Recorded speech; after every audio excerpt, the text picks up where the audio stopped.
Në një kohë kur merresha me shkrime rregullisht, sikur tani me video, i pata bë disa studime, më lejoni të them, serioze, që i titulloja me fjalën dosja.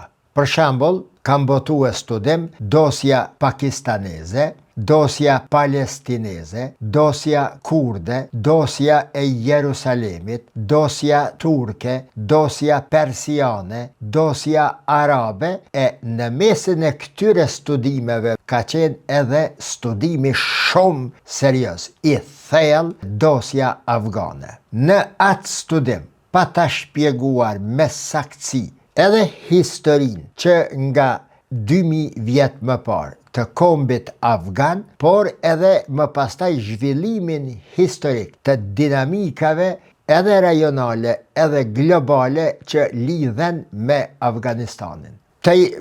Të jam sa më modest. Mendoj se ai studim si i tillë që ishte i ati niveli ka qenë i pari dhe i fundit deri më tani i bërë në gjuhën shqipe nga ndonjë shqiptar.